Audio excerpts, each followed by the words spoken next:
Okay, Year 9, we are officially starting our new unit today, and we're starting like we would in the classroom. Okay, we are having a mastery review that is all about reminding you of the journey we've been on. And we're going all the way back in time, literally, to Greek theatre, but also all the way back in time to the beginning of the year, that first unit that you did. So I'm going to ask you to record your answers to these questions.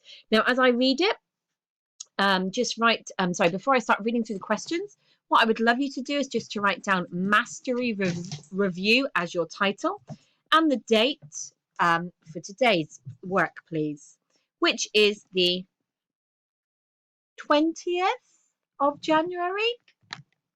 I got all my days confused, sorry. So we're writing down the 20th of January. I'm being more confident now that I've double checked. Mastery Review. If you write down in the margin 1 to 5, all of the answers are quite short. You'll only need a couple of lines. And how you can choose to do it. If you like to, I'm going to read it, pause, and you can write the answer, then I'll read the next one. Or you can pause the screen and do it in your own time. Okay, so are you ready? Title, Mastery Review, 20th of January 2021. Number 1. What does the term hubris mean? Brilliant. So just write down hubris means, or just the word hubris equals. So these are short reviews, but we are taking our minds right back to the beginning of that Greek unit, Greek tragedy. Number 2. What two emotions are linked to catharsis? P and F. Now, the 3 dots are to remind you that these are 4-letter words, so I've given you a clue. So what are the two emotions that are linked to catharsis? What are we meant to get out of our systems when we watch plays, when we experience tragedy? Hope you've got an answer for those. Number 3. Now, it says here, underline the appositive. Again, if you can't write directly onto screen or you've not got a printout, just write out the appositive for me, okay? So in this sentence, what is the appositive?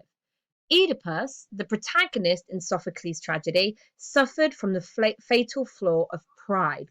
So what is the appositive in that sentence? Oedipus, the protagonist in Sophocles' tragedy, suffered from the fatal flaw of pride. Number 4, restructure and rewrite the sentence so the part that tells when is at the start. The alarm had been going off since 6:45 a.m. So rewrite that sentence so the part that tells you when is at the start. And 5, fix this run-on sentence to create at least 2 controlled ideas. The rain was persistent. It fell with a steady rhythm, beating upon the pavement until the drains flooded. So how would you fix that sentence so it's at least got 2 controlled ideas? So press pause, go through your answers if you need to, and we'll go, just secure your answers, write something down, and we'll go through them together in a minute. Okay, so what does hubris mean?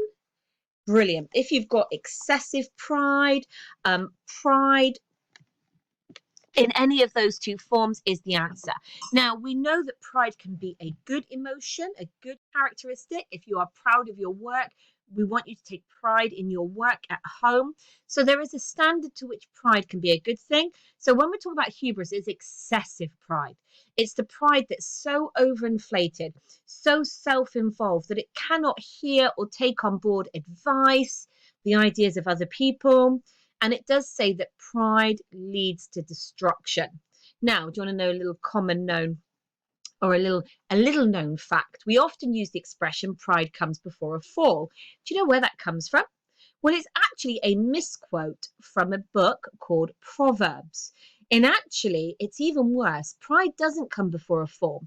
In this book of Proverbs, pride comes before destruction. And the expression actually goes on to qualify that haughtiness comes before a fall.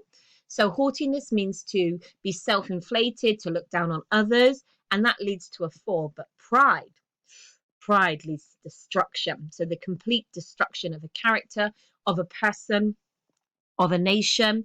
So hubris is the type of pride that is dangerous, inflated, egotistical, exaggerated.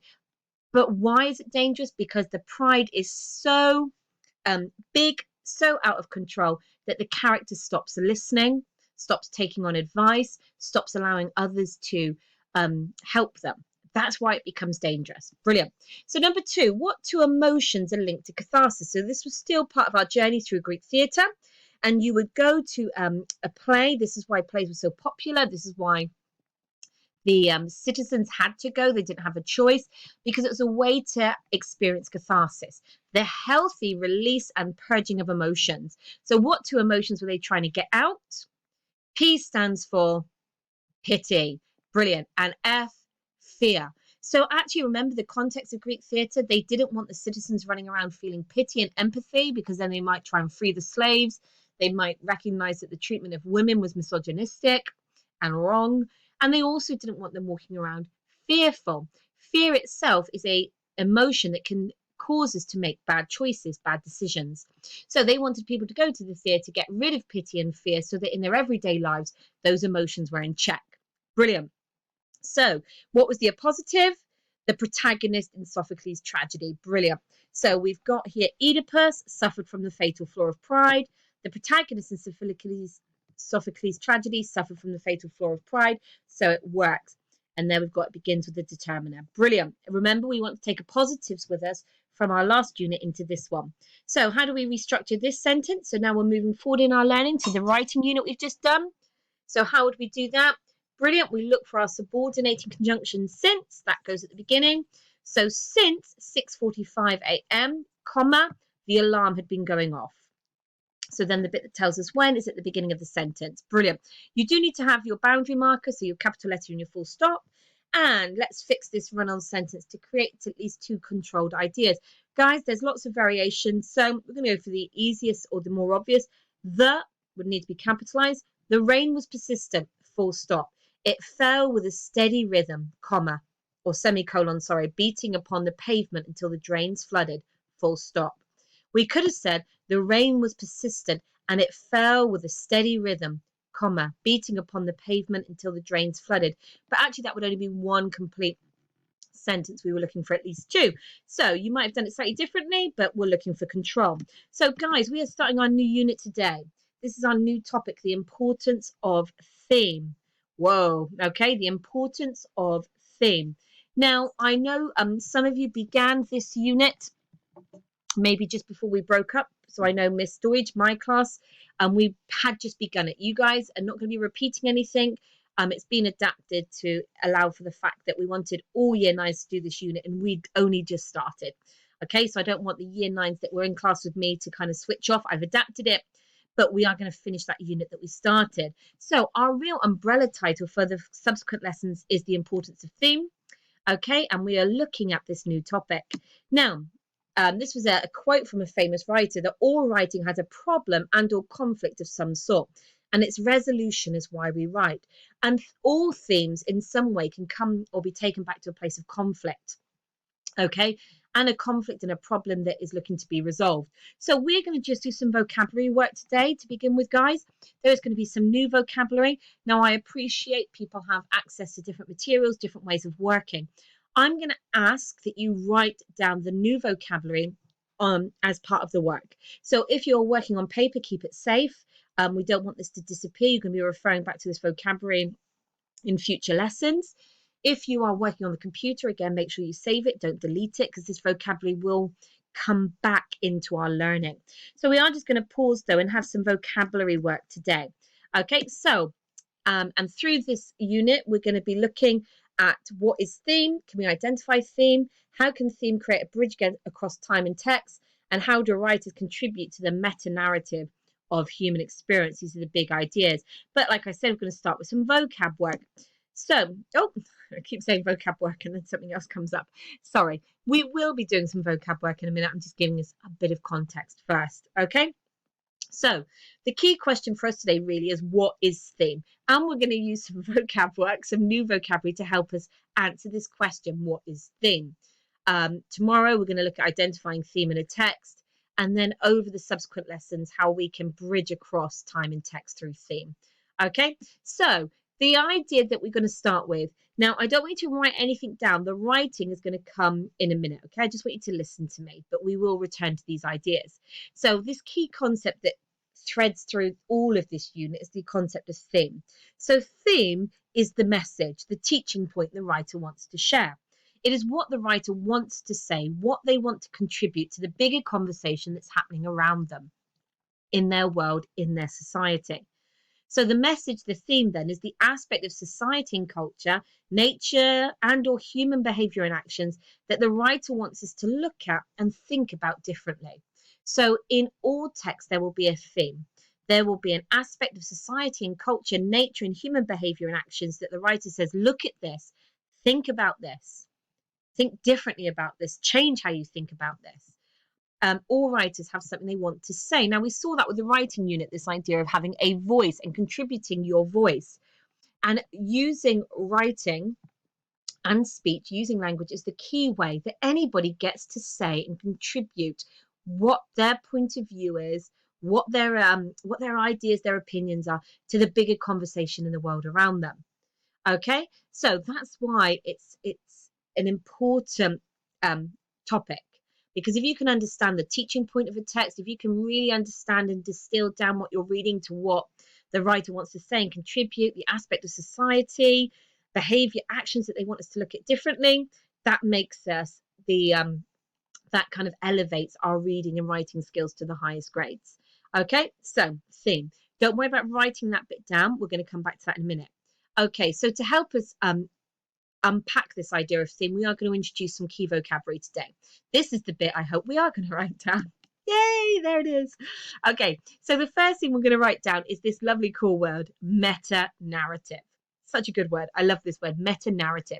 Now listen, we've got definition, task, etymology, and icon. It only asks you to copy the definition at this stage into your book. So whilst I'm talking, you can multitask. If you can do that, if you can split attention, you can start writing this definition down. If you'd rather just focus on my voice, listening to my voice, you can do the writing in a minute. So this first key vocabulary term, meta-narrative, such a good word. It's from the Greek. So meta is from the Greek, meaning beyond, literally to go beyond, to go big. Still love that expression, go big or go home. So meta means going beyond. Narrative is from the Latin story. So in other words, it's the biggest story. It's the story beyond the stories. So if you like, when we think about meta-narrative, then it's also sometimes called grand narratives. It's the overarching story or storyline that gives context, meaning, and purpose to all of life. Wow, sounds big, doesn't it? But what we're really saying with meta-narratives then is that all writers within a given genre maybe, or who deal with particular themes, all writers are maybe contributing to a meta narrative. Their story, their writing contributes to a bigger overarching story or storyline that gives context, meaning, and purpose to life. So, for example, we saw following 9/11 a huge implosion of writing that was dealing with that time, with that suffering. And all the writers, poets, journalists, novelists, were looking to contribute their voice, their experience to that bigger storyline that was trying to make sense of and give meaning to that awful event. In World War II, why did soldiers who were living through the most awful and horrendous of times and conditions sit down in a trench and write poetry? I mean, it doesn't seem at first, doesn't it? It doesn't seem to make sense, you know. When everything around me is going to hell, literally, Wilfred Owen talked about the trenches being hell. Why did this guy, this young man, sit down and write poetry? Because he was driven to be a part, to have his voice, to speak into the meta-narrative, the overarching storyline of the war. He wanted his voice to be heard. Same for Siegfried Sassoon. Even he was a soldier that they actually claimed or tried to say that he was mad because he was trying to speak the truth. So writers are all looking to contribute to a bigger story. So meta narrative really means a bigger story that tries to give context, meaning, and purpose to what's happening in life. It tries to give the big story, and writers want to be a part of that. So if we look here at the task, or just this thinking point, so for example, what links stories? So we could look at the stories of Harry Potter, Lord of the Rings, and Hunger Games, and actually we could see through their themes maybe a contribution being made to the bigger story, the meta-narrative of the world. Now, in its most simplest, in Harry Potter, guys, who wins? Harry or Voldemort? Okay, Harry wins. Is Harry the good guy or the bad guy? Good guy. Okay. Lord of the Rings. If you know your Lord of the Rings, either through the reading of it or the films, it's a really big story. But who wins, guys? The hobbits or Saruman? Yep. The dark evil guy that wants the ring to rule the world, or the little hobbits? Who wins? The good guys or the bad guys? Good guys. Now, guys, Hunger Games. Again, you might have read it. You might be familiar because it's been made into a film franchise as well. Who wins? Do the bad guys win or does Katniss win? And even though it's an up and down narrative, there's moments where it looks like Katniss wins, it ends with victory. So even though in many respects these are very different types of stories, the theme that good triumphs over evil, that good wins over evil, is contributing to this meta narrative. And writers want to encourage and give hope to people through a meta narrative that says good wins in the end. Actually, it's a lovely speech from Lord of the Rings. Samwise Gamgee says, why do we tell these stories? Why do we keep on going?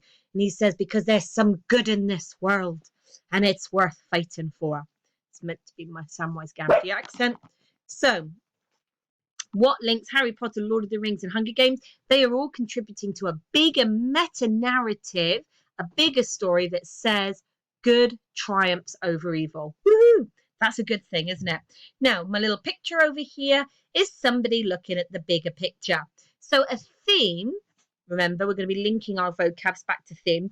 A theme is a way that we can say what is a writer, or what are these writers, these group of writers, contributing to the meta narrative? What are they trying to say and bring in to be part of the bigger story? Okay, so I'm just going to let you pause if you haven't already and get down the meaning of meta narrative. If you've been listening as I go, you can just keep listening. Okay, guys, so now this is our second vocabulary word, another important word for us as we move into this new unit. Oh, conflict. Dun, dun, dun. Now, why conflict? Because we've already seen, famous quote at the beginning, that all writers really are dealing with problems and conflicts. They try to explore through their writing potential resolutions and outcomes. And that's really what themes are. Themes are the conflicts and the solutions a writer offers, the message, the thing they want to teach us. So we're going to think about the definition. That's the bit you're going to write down. The other information, just around the page, is designed to just illustrate conflict. Okay, so conflict is a serious disagreement or argument, typically a protracted one. It means that people can be incompatible or that they clash in person, opinion, and or views. So actually conflict is one of these huge terms. There is a more expansive definition if you looked it up. So we're going to just focus in on this idea of serious agreement and arguments and the idea of being incompatible and to clash. But what I will say, guys, is conflict is linked to a myriad of different linked ideas. So, for example, there are big conflicts and small conflicts, universal conflicts and individual conflicts. There are internal and external. So, for example, in any given day, I experience many little conflicts. Okay. So if we imagine a clash of my own opinions and views, what shall I have for breakfast today? Shall I have a bagel or shall I have toast? There is a moment of internal conflict as the tension, as I'm fighting out internally, which do I really want?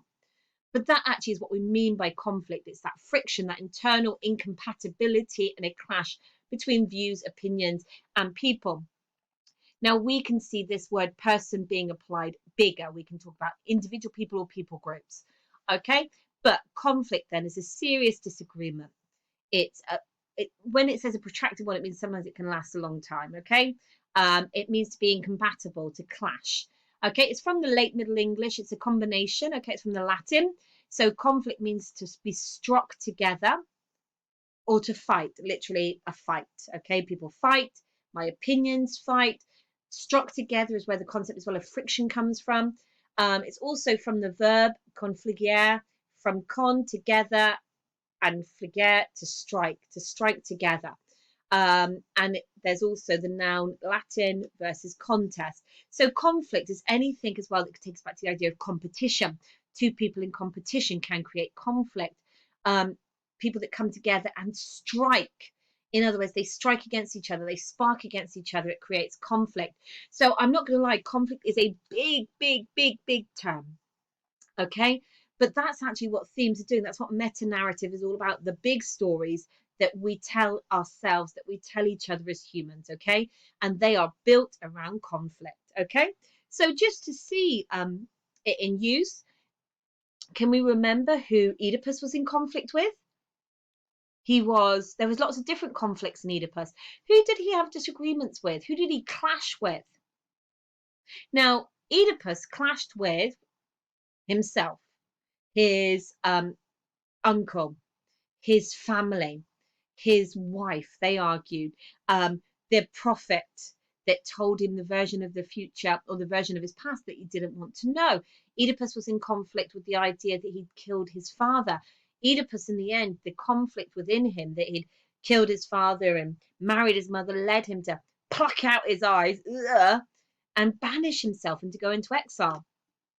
So within all good stories, within all stories, we will find conflict. And it's the conflict that will direct us back to theme, because when we start to work out actually what's the problem, what's the conflict, it helps us see what the theme is. Now, my little icon there is meant to show that conflict is often between two opposing people. Look at their little sad faces, because conflict can create tension and anxiety. I think that the arrows that we can have impact on each other, that little spark behind ahead, could be a crown, could be fire. This icon has many layers of meaning, so maybe to strike, conflict creates a fire, it creates friction between people. If it's a crown, we can fall out over power. It's the question of being wrong, it's asking questions. So we do recognize that conflict is a big term. So just pause if you need to and just write down your definition, that conflict is a serious disagreement or argument. It means to be incompatible. It means to clash. It means to strike against each other. It means to be in competition. But you don't need to write down the etymology or the task. If you're happy drawers, it'd be quite nice for you to draw the icon, but that's your choice.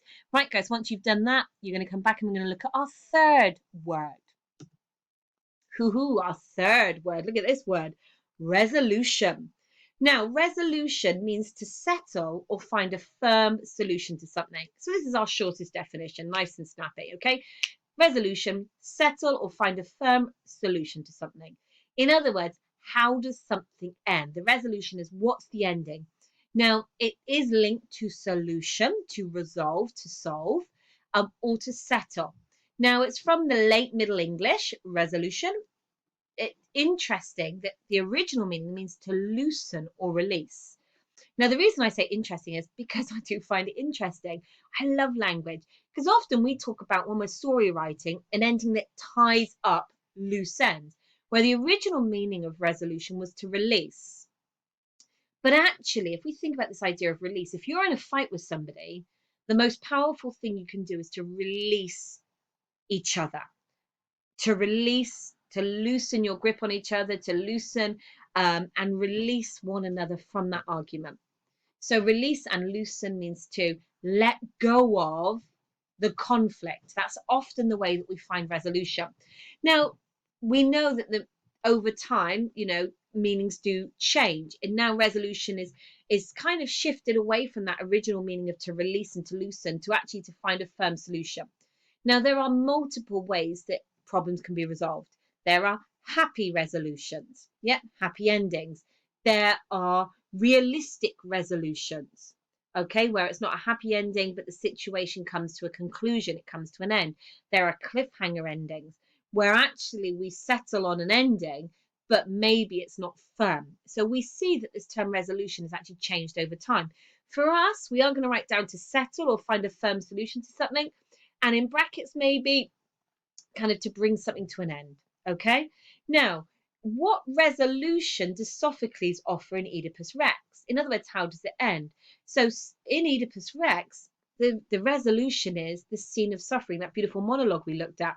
The Oedipus recognizes what he's done and how wrong it is, and he agrees to take the punishment. He exiles himself and he plucks out his own eyes. So the resolution brings a solution to the problem.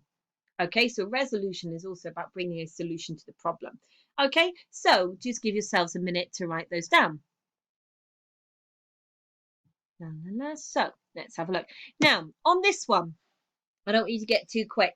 I want you to write down in your books, little subheading, which word, and I want you to write down the numbers 1 to 10. Okay, now what I'm going to do is I'm going to say which word could, and I want you to quickly choose. Now, there's only one of three answers: resolution, conflict, or meta-narrative. You can see we've got the definition there if you want to use it to remind you, but I want you to try and think quickly. Think on your feet, okay? I don't want you to ponder this too long. So I'm going to say which word could describe how something ends. And you're going to go, quick, oh, what's that going to be? Resolution. And you're going to write down resolution. Okay, so which word could describe how something ends? Number 1, go. Number 2, which word could be used to name a fight between two friends? Write down resolution, conflict, or meta-narrative. Make your choice. Good. Number 3, which word could be used when talking about Greek mythology? Have you written it down? Good. 4, which word could be used to talk about stories that show heroes always winning? It's a harder one. Okay, number 5, which word could be linked to tension? So out of these 3, you've only got a 1 in 3 chance of getting it right, even if you guess. Which word could be used to link to tension? 6, which word could be used to talk about... Oh, can you see the mistake I've made? Okay, which word could be used could be linked to tension? Which word could be used to talk about happy endings? Which word could be used, now number 7, which word could be used to talk about the scene of suffering monologue from Oedipus Rex? Is that the resolution, the conflict, or the meta-narrative? Which word could be used to explain how Star Wars, Harry Potter, and the Lord of the Rings tell us the meaning of life? 9, which word means a serious disagreement? 10, which word means to settle or find a firm solution?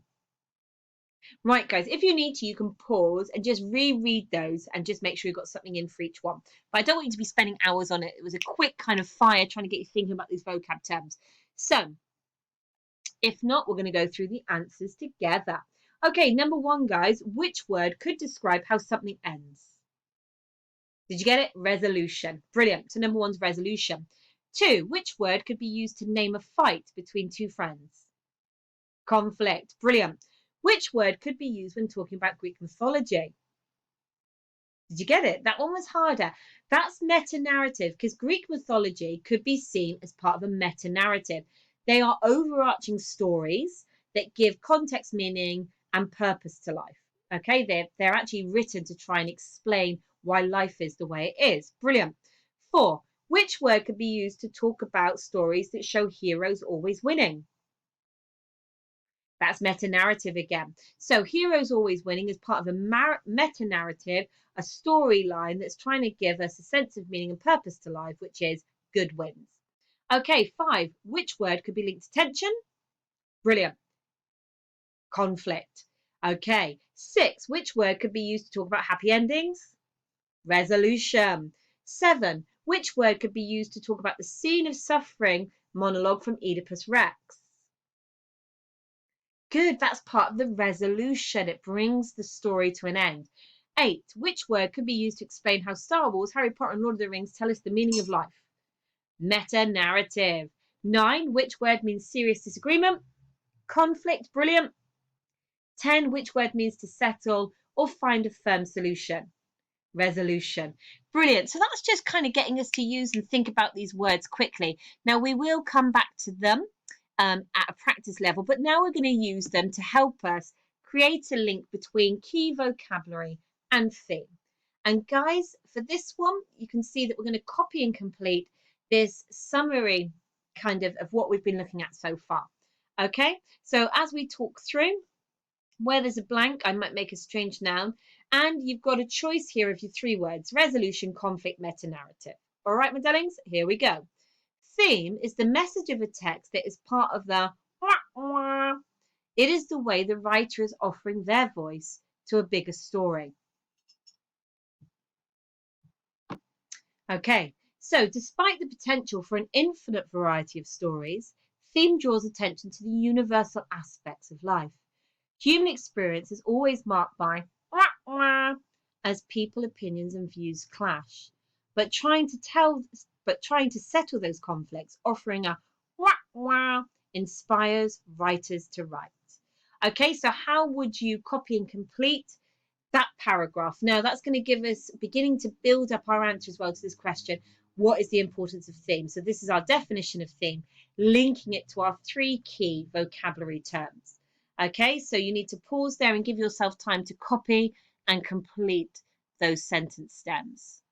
Okay, so guys, we're just going to listen. You don't need to write this down. We come back to this in subsequent lessons.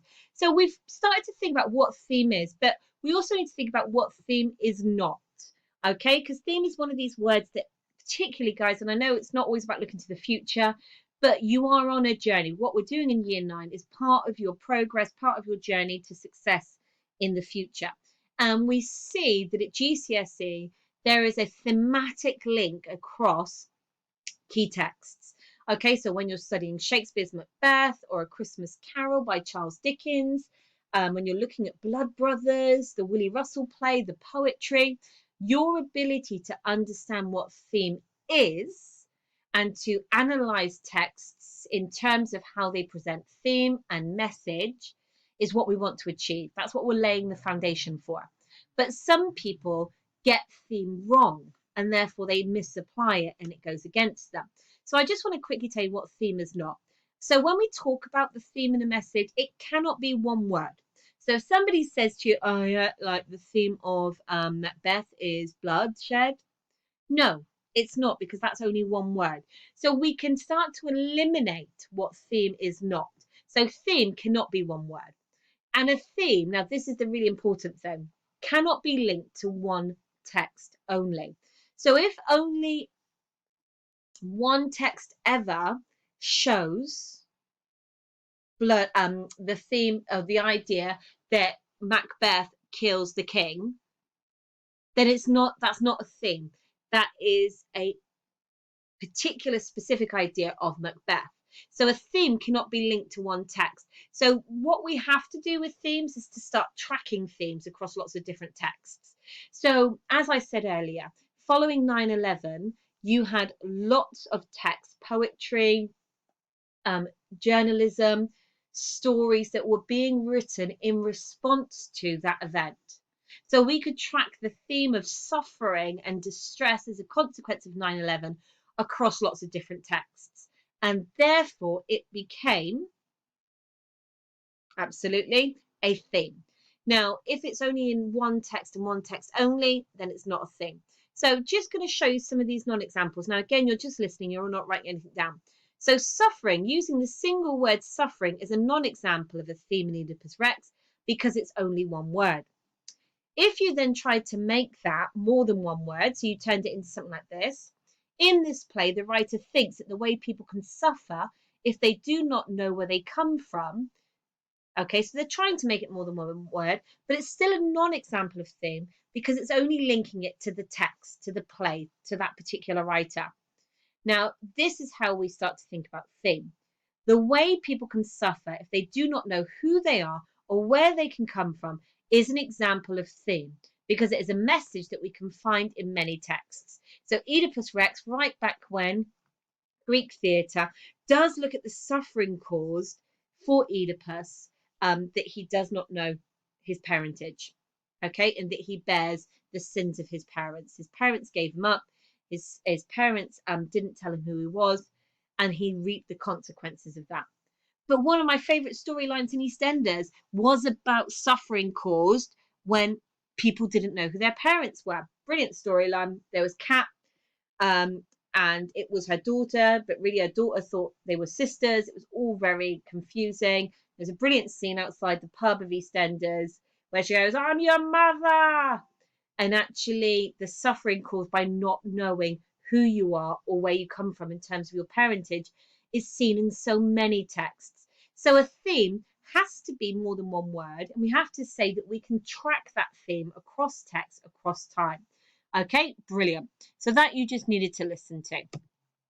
So a theme then is a universal message presented by a writer that they want us to think about. A writer will use language to allow insights that prompt us to do the thinking. So our job, or your job as a student, my job to teach you over the next few lessons, is to be able to identify and respond to theme by thinking about the insights the writer gives us, how the writer uses language to do this, and why they have done this in terms of theme. Therefore, theme's important as it helps us to explain why the writer has done something and why it's significant.